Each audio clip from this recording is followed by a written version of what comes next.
तो आज आप वो पढ़ने वाले हो कि जो कुल्लू मनाली में पाया जाता है ना एक फेमस हॉट स्प्रिंग बोलते हैं जिसे,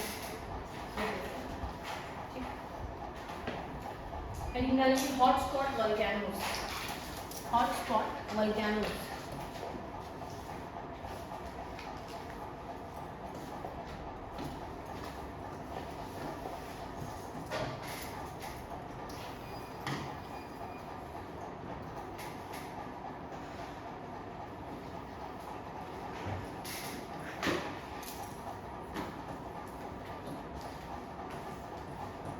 हॉट स्पॉट वोल्केनोस। कोई बताएगा क्या चीज़ है ये हॉट स्पॉट वोल्केनोस?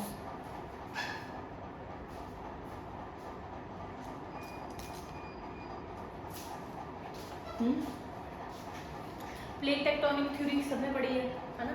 उसमें हमने क्या पढ़ा कि जैसे आपने रिंग ऑफ फायर देखी थी, रिंग ऑफ फायर जिसमें आपको थोड़ा सा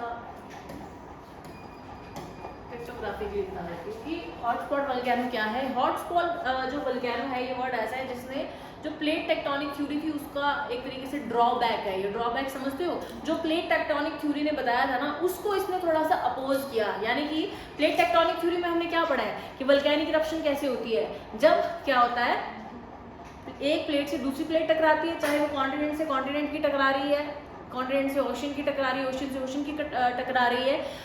जो रिंग ऑफ फायर बना था वो कैसे बना था? जब कॉन्टिनेंट की प्लेट किससे टकरा रही थी? ओशन की प्लेट से, तभी वो सारा का सारा पूरा ओ शेप में रिंग ऑफ फायर बना था ना।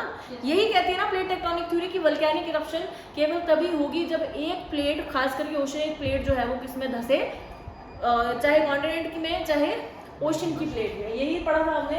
लेकिन ये हॉटस्पॉट वोल्केनोस क्या है, मैं आपको दिखाता हूँ।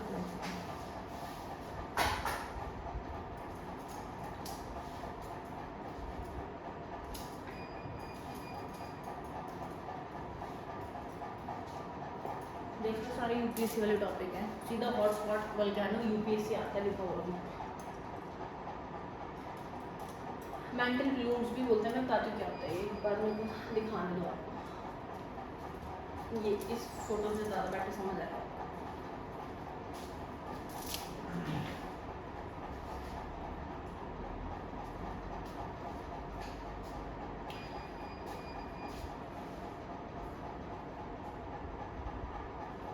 आपको नहीं लगता कि ये रिंग ऑफ फायर है? ये आसपास का क्षेत्र पूरा का पूरा ring of fire, Pacific ocean है ना ये, रिंग ऑफ फायर है। यानी कॉन्टिनेंट से ओशन की प्लेट टकराई है, ओशन से कॉन्टिनेंट की टकराई है, ऐसे ऐसे करके पूरा रिंग बनता है। और यहाँ पे बड़ी सारी क्या हुई है, वोल्केनिक इरप्शन। लेकिन अगर आप देखो तो ये हवाई हॉटस्पॉट वोल्केनो है। फिर और सारे ये जितने भी दिख रहे हैं आपको बीच बीच में, यहाँ किसी भी प्लेट का किसी दूसरी प्लेट से टकराव नहीं हो रहा है, लेकिन फिर भी यहाँ पे लावा की इरप्शन हो रही है, वोल्केनिक इरप्शन हो रही है। तो ये एक प्लेट टेक्टोनिक थ्योरी का एक ड्रॉबैक हुआ कि नहीं हुआ? उसमें कहा गया था कि वोल्केनिक इरप्शन कब होगी? जब ओशनिक प्लेट अंदर धंसेगी। लेकिन यहाँ पे ना कोई कन्वर्जेंस हो रही है, ना कोई डाइवर्जेंस हो रही है, फिर भी क्या निकल रहे हैं यहाँ से, वोल्केनिक इरप्शन हो रही है। ये पता कब होता है?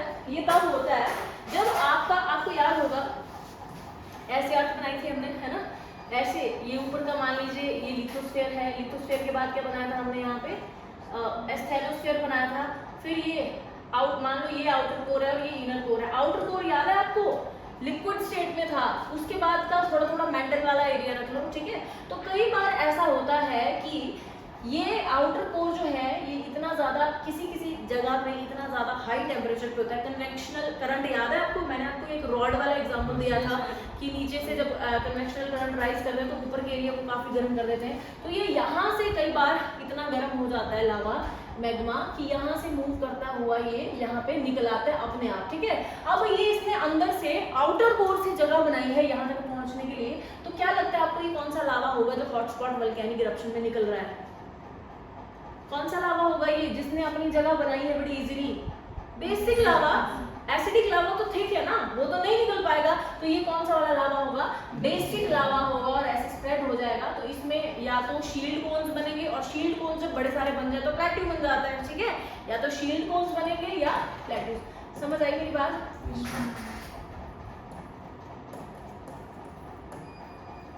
क्लियर है? क्लियर है? आपको मैं बता दूं, इंडिया जो है वो भी एक हॉटस्पॉट से गुजर के गया है टाइम पे। यहाँ पे एक रीयूनियन हॉटस्पॉट है इंडिया, ये है यहाँ पे देखो रीयूनियन आइलैंड, ये रीयूनियन हॉटस्पॉट है। हॉटस्पॉट समझ गए ना आप? मेंटल प्लूम पता क्या है? जब वो अंदर से राइज कर रहा है, और हॉटस्पॉट क्या है? जब वो ऊपर से निकल रहा है। मेंटल प्लूम यानी कि एक क्या है? प्रोसीजर जो नीचे से ऊपर तक आया। कहाँ से ये लावा मैग्मा, ये कहाँ से आया है? आउटर कोर से, ठीक है? ये किसी स्लैब के अंदर जाने से नहीं आया, ये किससे आया है? अपने आप अंदर से कन्वेक्शनल करंट्स के थ्रू जो लावा था उसने हाई टेम्परेचर लेकर ऊपर आया, एक मतलब कौन सा वाला लावा? बेसिक लावा, और उसने रास्ता बनाते हुए क्या किया? मेंटल, तो उसी प्रोसेस को मेंटल प्लूम कहा जा रहा है। मेंटल प्लूम आपने शब्द याद रखना है, प्लूम को हिंदी में भी प्लूम ही कहा जाता है, ठीक है? मेंटल प्लूम वर्ड इसलिए मैं बार बार बोल रही हूँ, याद रखना है, क्योंकि ये भी यूपीएससी में मेंस के पेपर में आ चुका है इससे रिलेटेड क्वेश्चन कि व्हाट इज मेंटल प्लूम। तो लग गया पता? मेंटल प्लूम वो प्रोसीजर है पूरा जो हो रहा है, और ऊपर से जो निकल के बह रहा है वो क्या है? Hotspot volcano. तो ये एक रियूनियन हॉटस्पॉट था। आपको याद होगा मैंने आपको कहा था कि इंडिया जो है वो गोंडवाना लैंड का पार्ट था, है ना? यहीं से तो इंडिया जब यहाँ से यहाँ मूव कर रहा था, याद है आपको? इंडिया जब यहाँ से यहाँ मूव कर रहा था, तो यहाँ से मूवमेंट के टाइम पे यहाँ से क्या पता है आपको? फर्स्ट 2-3 लेक्चर्स अगर देखे होंगे तो अब तक पता लग गया होगा कि क्या क्या अरे याद है आपको लॉरेशिया और गोंडवाना लैंड? याद है?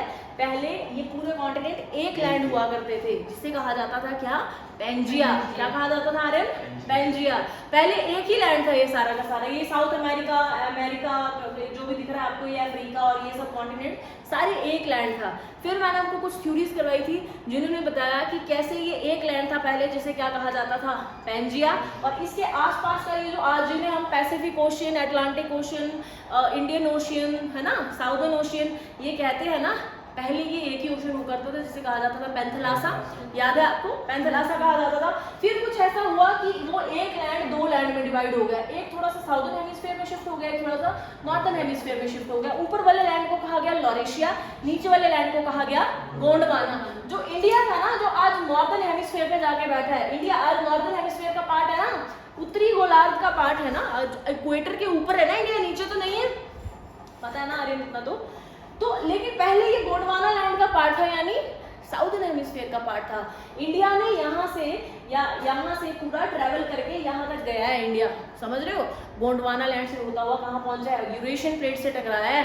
इसी कारण क्या बने हैं? हिमालयास की फॉर्मेशन इसी कारण हुई है। याद है आप लोगों को? याद है ना आप लोगों को? ठीक है। तो बेसिकली ये जब यहाँ से जा रहा था ना, तो इंडिया क्रॉस करते करते गोंडवाना लैंड को क्रॉस होते हुए करके गया है, गोंडवाना नहीं सॉरी रीयूनियन हॉटस्पॉट को क्रॉस करके गया है। और जब ये क्रॉस कर रहा था तो ये वोल्केनिक इरप्शन हुई थी, ये हॉटस्पॉट वोल्केनिक इरप्शन हुई थी इंडिया के ऊपर। तो जैसे ये इंडिया की प्लेट है, यहाँ से वो मेंटल प्लूम निकला और हॉटस्पॉट वोल्केनो बोला इंडिया पे बन गया। उसके कारण इंडिया में प्लेट्यू बना है जिसे डेक्कन प्लेट्यू कहा जाता है, दक्खन का पठार। दक्खन का पठार कहाँ मेनली कहाँ पाया जाता है? महाराष्ट्र में, है ना? तो बेसिकली उसी एरिया में आज जैसे इंडिया को अगर आप देखोगे ना, तो इस वाले रीजन में ये पूरे के पूरा ज्यादा बना दिया थोड़ा सा, ये जो रीजन है ना, गुजरात, मध्य प्रदेश, महाराष्ट्र, तेलंगाना और ये वाला इवन महाराष्ट्र ऑल्सो, इस वाले रीजन में जो है ये वोल्केनिक इरप्शन हुई थी हॉटस्पॉट वोल्केनो की। ठीक है, कौन से हॉटस्पॉट के कारण?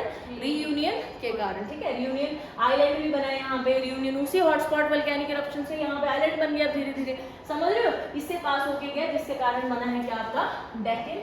क्या ये बात क्लियर है आप लोगों को? क्लियर है? समझ आई? भाषा समझ आ गई जो बोल रही हूँ? लिख लो अभी इंग्लिश में थोड़ा सा।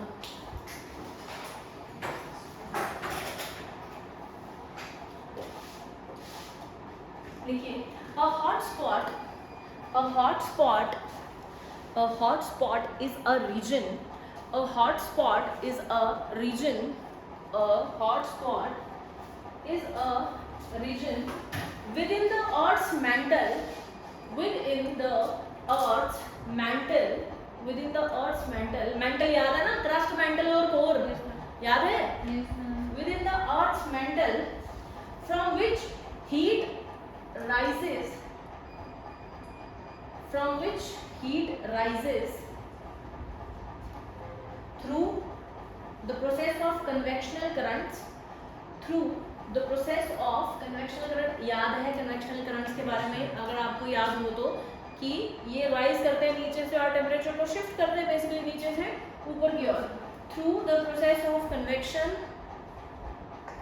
दिस, अगले पॉइंट टू पॉइंट लिखना, हमने एक पॉइंट लिख लिया, दूसरा पॉइंट लिखिए, दिस हीट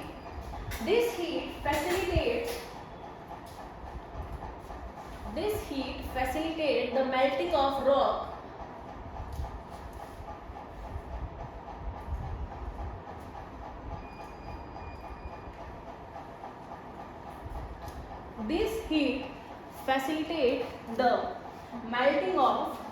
मतलब एक तरीके से जब ये हीट प्रोवाइड करेगा उसको ऊपर, तो वो रॉक को भी मेल्ट कर देगा और वहीं से बेसिक लावा जो है पूरा बिखर जाएगा। समझे आर्यन? ठीक है। This heat facilitate the melting of rock at the base of lithosphere. अब ऊपर वाला एरिया तो लिथोस्फीयर ही है ना, at the base of lithosphere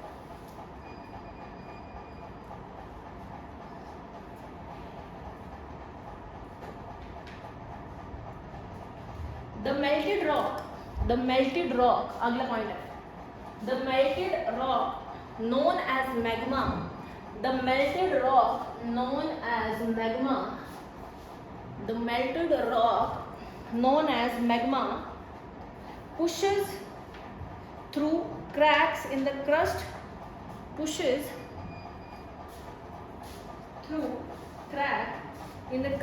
to form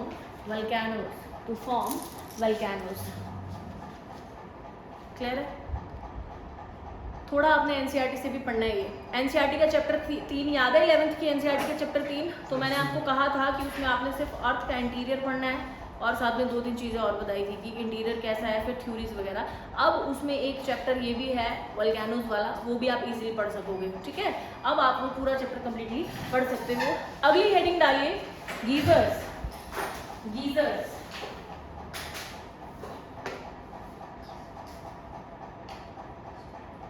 अच्छा, एक बात याद रखना, जो ये वैज्ञानिक इरप्शन होती है, ये सेंट्रल वोल्केनिक इरप्शन कहलाएगी, फ्यूजन वाली नहीं। याद है 2 तरह की कराई थी, एक तो फ्यूजन वाली होती है, एक तो सेंट्रल वाली होती है। ये सेंट्रल वोल्केनिक इरप्शन है। ठीक है, गीजर हेडिंग डालेंगे आप, बट इसमें नहीं होगा, इसमें बेसिक लावा निकलेगा। ठीक है, पिघला तो रॉक को ही रहा है, लेकिन बेसिक लावा निकलेगा नीचे से, क्योंकि इसने नीचे से आते हुए अपनी जगह बनाई है ऊपर तक। ठीक है, एसिडिक लावा को लाने के लिए बहुत प्रेशर चाहिए होता है, हाई प्रेशर। उसके लिए कम से कम एक ओशनिक प्लेट तो चाहिए जो अंदर धंसनी चाहिए, जिससे हाई प्रेशर से वो ऊपर एकदम से उछलेगा। ठीक है,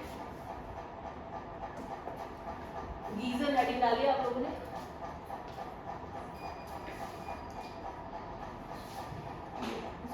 काटने का ऑप्शन भी नहीं आ रहा है।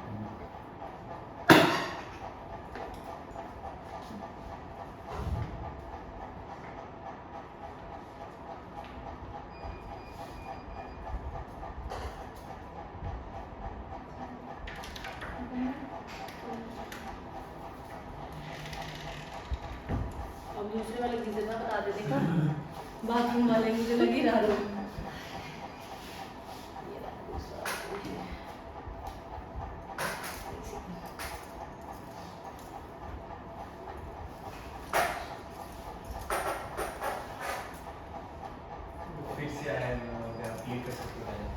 नहीं रुक जा, अभी और 2-3 और हॉट स्प्रिंग्स एंड पूल्स, ये भी तीनों साल में बता देना ये।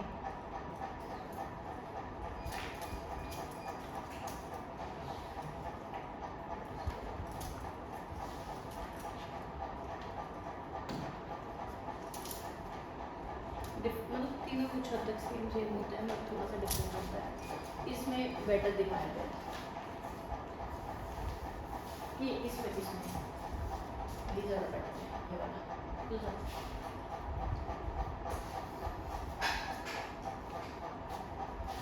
फिर असलियत वाली भी दिखाऊंगी फोटोज, पहले ये समझ लेंगे। पहला आपने गीजर डाल दिया। ठीक है, गीजर में आपने कुछ लिखना है, वार्म वाटर प्लस स्टीम। मैं बता दूं क्या चीज़ है ये।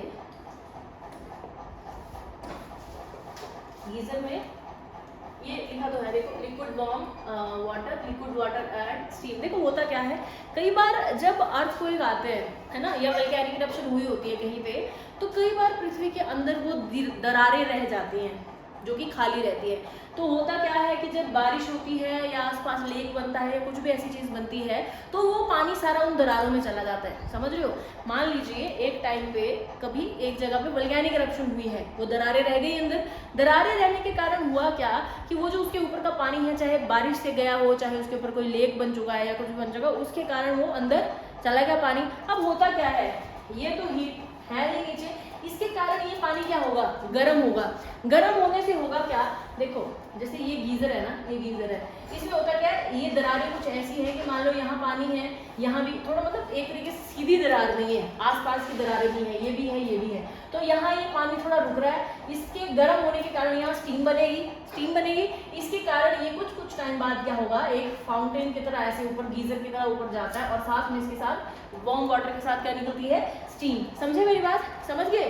और अगर ऐसी दरारें ना होकर सिर्फ पानी ही हो तो उसे बोल देते हैं हम हॉट स्प्रिंग। यहाँ पे सिर्फ जैसे मणिकरण में है उबलता हुआ पानी दिखता है ना आपको, तो खैर उसको थोड़ा जोड़ देते हैं भगवान के, उससे मे भी होता भी होगा। जैसे कई सारी कहानियां है ना कि पार्वती का कुछ झुमका गिर गया था, कान की बालियां, और उसको क्या करने के लिए, और उससे क्रोधित हो गए थे भगवान शिव, और उन्होंने क्रोध से देखा तो उससे 1000 बालियां निकली। क्रोध से नहीं, वो ढूंढने के चक्कर में उन्होंने ऐसे कहा, वो क्रोधित हो गए थे ये सोच के, और उन्होंने जब क्रोधित गुस्से से देखा, उनको 1000 बालियां निकली थी जगह से, और वो पानी में बने पड़ा क्रोध से। अच्छा, तो आज तक वो मिल रहा है पानी, ठीक है। कुछ लोग कई बार, हाँ मतलब आप देखो, मैं इस पर कोई कमेंट नहीं करना चाहूँगी क्योंकि हर किसी के अपने अपने रिलीजियस सेंटिमेंट्स होते हैं, हर्ट हो जाते हैं, लेकिन साइंटिफिक ये रीज़न है, ठीक है, कि कभी किसी ज़माने में अगर दरार रह गई है वोल्केनिक इरप्शन से, जिसके कारण वहाँ पे जो ये पानी है, वो पानी क्या हो रहा है, गर्म होता जा रहा है नीचे, ठीक है। वहाँ पे एक वो भी बनाया उन्होंने, मैं गई हूँ वहाँ पे, गए हो आप लोग? कोई नहाने के लिए भी बनाया हुआ ना, नहीं वोल्केनिक इरप्शन नहीं हो सकती है वहाँ पे, वोल्केनिक इरप्शन हो ही नहीं सकती है वहाँ पे, पागल हो गया तू, वोल्केनिक इरप्शन कैसे होगी वहाँ पे, अब हो ही नहीं सकती। अब वो कॉन्टिनेंट प्लेट के बीच में है, ठीक है, तो काफ़ी गर्म पानी होता है वो, लेकिन कुछ लोग थैली में चावल डाल के और उसको पता नहीं क्या कर रहे होता है ना, कर रहे होते हैं ना कुछ ना कुछ, पता नहीं, चलो जो भी है अब, लेकिन ऐसा होता है, ये हॉट स्प्रिंग है, समझ गए। फिर आते हैं फ्यूम रोल्स। फ्यूम रोल्स थोड़ा लगाओ तो सब देख की तरह, सिर्फ और स्टीम ही होती है इसमें, ठीक है, स्टीम ही होती है। कुकर की सीटी जब बजती है ना, तो उसमें मैक्सिमम स्टीम ही होती है, समझ रहे हो। और कई बार पानी ज़्यादा आता है, कुकर की सीटी उड़ के जाती है, और विद पानी स्टीम भी निकलती है, स्टीम के साथ पानी भी निकलता है, तो वो हो गया स्टीम के साथ पानी क्या, गीजर। और सिर्फ जब सीटी बजती है तो क्या है, फ्यूम रोल्स, और पानी ऐसे उबल के जा रहा है, वो क्या है, स्प्रिंग, हॉट स्प्रिंग, ठीक है। क्लियर है भाई? लिख लो बस, गीजर के आगे लिख लो warm water plus steam, hot spring के आगे लिख लो वार्म वाटर, और फ्यूम रोल्स के आगे लिख लो क्या, ओनली स्टीम, ठीक है।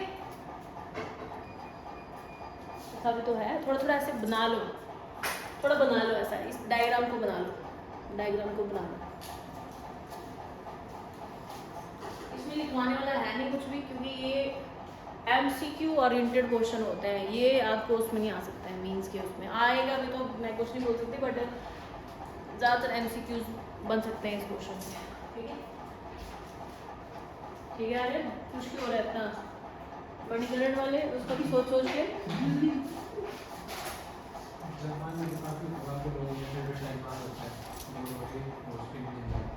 क्या चल, हाँ वहाँ पे ज़्यादा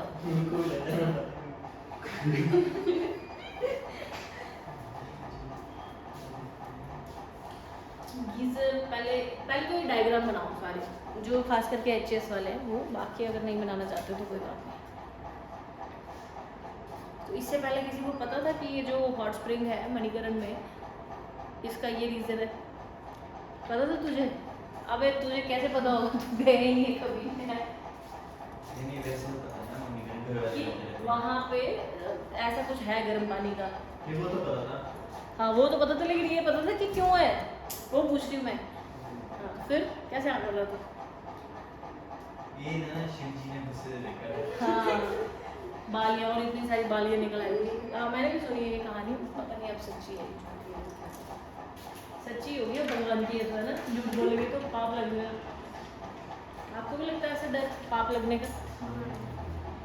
देखो भगवान तो भगवान है यार, इंसान थोड़ी है छोटी छोटी बातों पे पाप लगाएगा, है ना।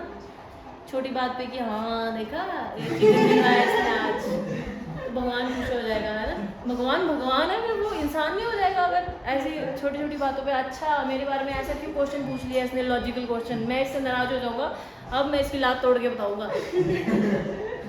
ऐसा करते हैं ना लोग, वो ऐसे नहीं बोलना, चेल्लू को ऐसे नहीं बोलना है, देवताओं को ऐसे नहीं बोलना है, भगवान पाप लगाता होता है ना, सब डराते हैं लोग।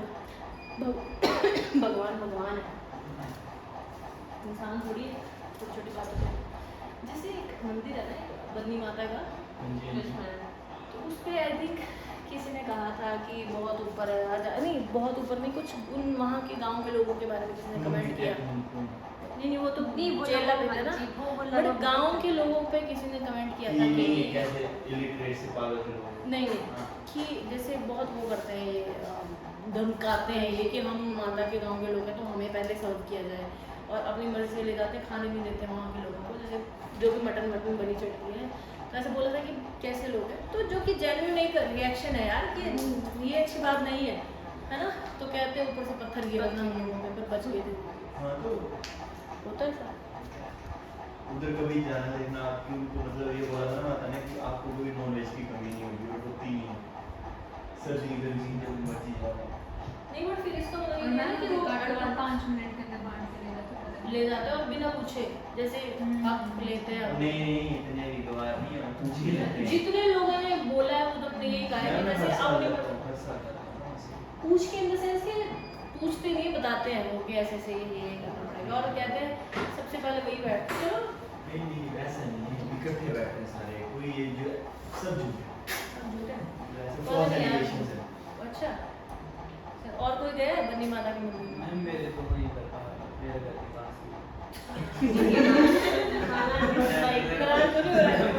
मैं तो सुन रहा हूँ सभी की कहानी क्या बोलते हैं। अच्छा फिर ऐसा होता है। नहीं होता। झूठ है, ऐसा है कि बहुत अच्छे लोग हैं। अच्छा वो तो लोग हैं, मतलब झूठ बोलते हैं फिर लोग मिल जाते हैं। ऐसे ही यूनिवर्स ऊपर से हाँ मैं ऐसे डरी नहीं हूँ, मैंने सुना ही है कि ऐसा होता है। और फिर ऐसा बोला था कि माता ने पत्थर गिरा के उनको पनिश भी किया, जिन्होंने ऐसा बोला था ना लोगों के बारे में। ऐसा नहीं होता है। ऐसा नहीं होता है। कौन सा देवता है किसी को मानना है? ये वही तो मेरा क्वेश्चन है कि अरे, माता बच्चे को कुदरती आ गया ना। माता मतलब भगवान ना। कोई इंसिडेंस होगा हाँ ये हो सकता है, लेकिन फिर जिसने किसी ने बोला होगा उसके दिल में होता है कि यार इस वजह से तो नहीं हुआ, कहीं मेरा है तो माता नहीं सच में थोड़ी ना स्ट्रॉन्ग होता है। स्ट्रॉन्ग है। मैम ये स्पेस बना कैसे? मैं बोलती हूँ कई बार वैज्ञानिक इरप्शन हुई होती है किसी ज़माने में और दरारें रह जाती हैं। उन वो दरारें जो है पानी के कारण, मान लो बारिश है या इसके ऊपर कोई लेक बन गया है या कोई रिवर पास हो गई है ना, रिवर तो नहीं होगी यहाँ पास बट कोई भी पानी इकट्ठा होता है यहाँ पे अगर, तो वो स्टीम बन जाती है। अगर थोड़ा इस तरीके की दरारें हैं तो वो गीज़र बन जाएगा, अगर सीधा सीधा है तो वो मतलब सीधी सीधी है ना, जैसे सीधा पानी जा रहा है और सिर्फ स्टीम बन रही है, फ्यूमरोल और सिर्फ पानी उबल रहा है तो हॉट स्प्रिंग्स। ठीक है, तो आप थोड़ा सा एग्जाम्पल लिख लो, गीजर का एग्जाम्पल लिख लो। यूएसए में है एक येलोस्टोन नेशनल पार्क, यहाँ से क्वेश्चन आ सकता है आप लोगों को। येलोस्टोन नेशनल पार्क गीजर का एग्जाम्पल है, येलोस्टोन नेशनल पार्क। मैं थोड़ा सा इसका डायग्राम बना देती हूँ।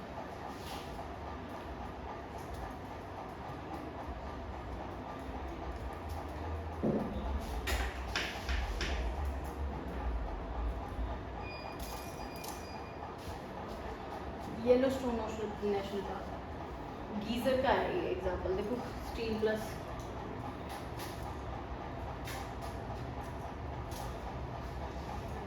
ठीक है। लिख लो इसके बारे में, it is also known as Old Faithful Geyser. Old Faithful Geyser, इसे ओल्ड फेथफुल गीजर भी कहा जाता है, मैं बताऊंगी क्यों कहा जाता है। ओल्ड फेथफुल गीजर ऐसे क्यों कहा जाता है, क्या लगता है आपको? हर 61 मिनट्स के बाद यहाँ पे इरप्शन होती है इसकी, मतलब हर 61 मिनट बाद, यानी 1 घंटा 1 मिनट के बाद यहाँ पे ये फुहारा मतलब जलता है। ठीक है, क्लियर है? Old faithful eruption, old Faithful geyser. Fumaroles का लिखना नॉर्थ अमेरिका के अलास्का में, फ्यूमरोल्स में लिखिए एग्जांपल, नॉर्थ अमेरिका के अलास्का में। ये क्या हो रहा है? पानी पूरी, ये कैसे आया भाई? ऐड हो।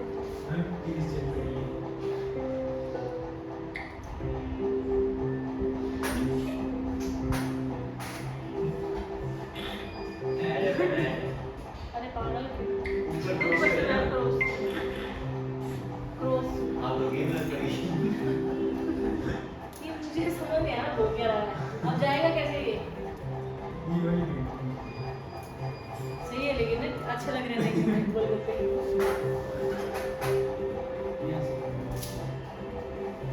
क्या करूँ ऐसे? ये अच्छा, ये इससे तो सीधे चला जाएगा ये।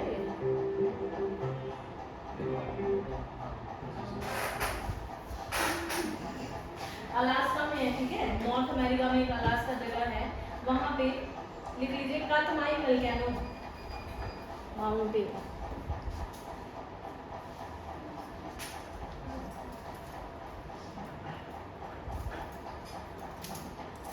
अच्छा, ये मिटाएंगे पिछला। कातमाई वोल्केनो, कातमाई वोल्केनो, ये फ्यूमरोल्स का एग्जाम्पल है। ठीक है, कहाँ पे आपको पूछ सकते हैं कातमाई वोल्केनो कहाँ पाया जाता है? ये फ्यूमरोल्स का देखो स्टीम ही निकल रही है सिर्फ और सिर्फ। ठीक है, कातमाई वोल्केनो माउंटेन, इसे वैली ऑफ 10,000 स्मोक कहा जाता है। Very important, valley of 10,000 smoke.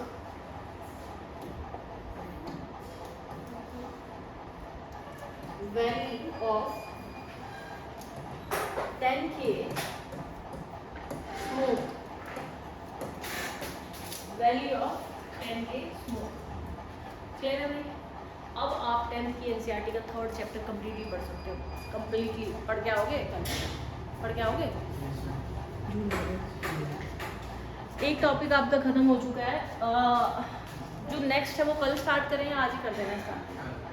कल करते हैं, क्योंकि कल रॉक स्टार्ट करनी है हमें। रॉक, ठीक है, कितने टाइप की रॉक्स होती हैं वहाँ से क्वेश्चन आता है पेपर में। कितने टाइप्स की होती है? इग्नियस, सेडिमेंट्री और मेटामॉर्फिक। फिर उनके एग्जांपल्स बनती कैसे हैं। तो मैं ये चाहूँगी कि अब 11th की एनसीईआरटी का 3rd चैप्टर जो है वो आप कंप्लीटली पढ़ लो।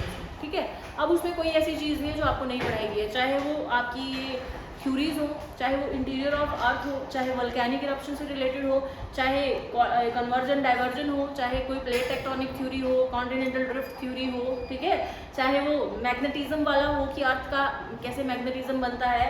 हर एक चीज़ आपको करा दी गई है। वोल्केनिक इरप्शन, चाहे वो हॉटस्पॉट वोल्केनोज हो, गीजर्स हो, सब कुछ एक एक चीज़ आपकी हो चुकी है।